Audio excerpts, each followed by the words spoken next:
All right, this week we have a great question from a girl named Corrine.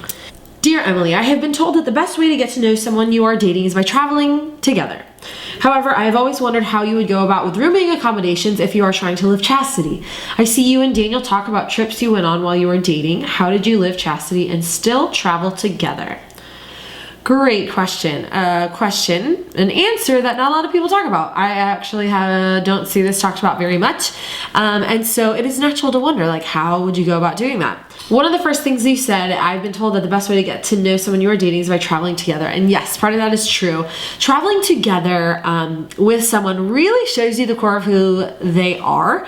Not entirely. It's not the one way to get to know someone. If you don't travel, somewhere with your significant other, it's not like you can't get to know them in other ways.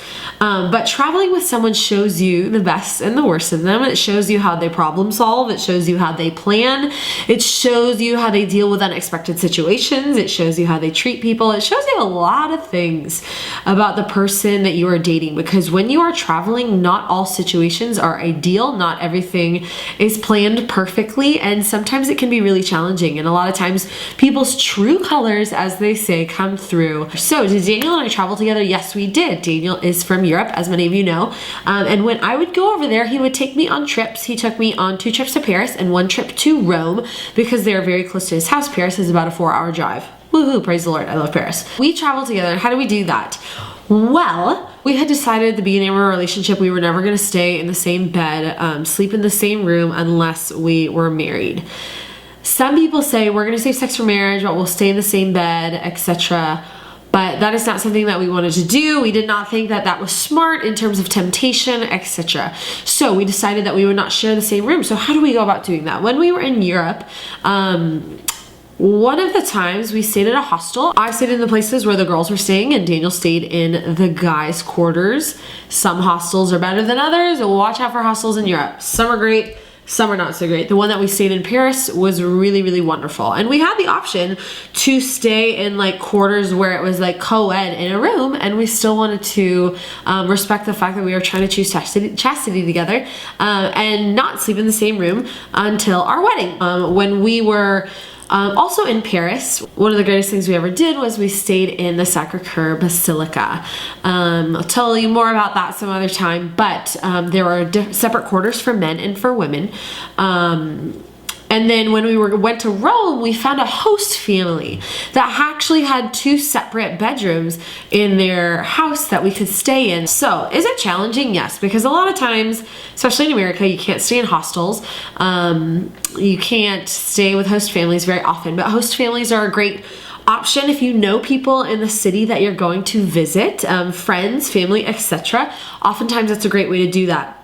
Hotels can be really hard because if you have to buy 2 different hotel rooms, it's really expensive. Daniel and I were trying to plan a trip to San Francisco a while back when he was visiting, but there was no way for us to stay anywhere but a hotel, and 2 hotel rooms was going to make the trip astronomically expensive. So what do? We decided that we wouldn't go. Daniel and I decided if there were not places where we could stay in separate rooms, we wouldn't go on the trip.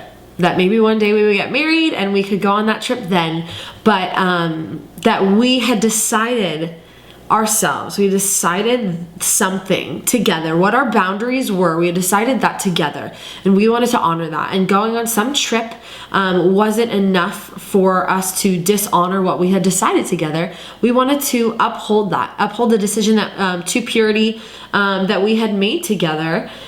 And was it challenging sometimes? Yes. But was it completely worthwhile? Absolutely. I wouldn't change it for anything. We made it a point that it would be special and that everything would change very dramatically after we said our vows, that we would do things that we never allowed ourselves to do before, that we set those boundaries and we stuck to that.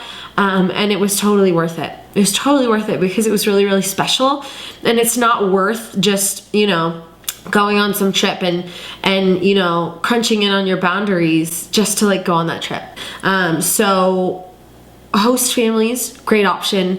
Hotels, 2 rooms if you have the money, great option. Hostels, I highly encourage you, if those are the boundaries that you've set for yourself, to do that and to stick to that. You will not be disappointed that you did in the end. And when you're married, there's plenty of time to go on trips together. If that's what you want, if that's what you enjoy doing, there's so much time to go explore and adventure all over the country and all over the world, if that's something that you want to do together. So set your boundaries, stick to them. I encourage you in your striving to live chastity, if this applies to you now or if this applies to you later on in your life. That's all for today. Keep your heart up. I'll talk to you soon.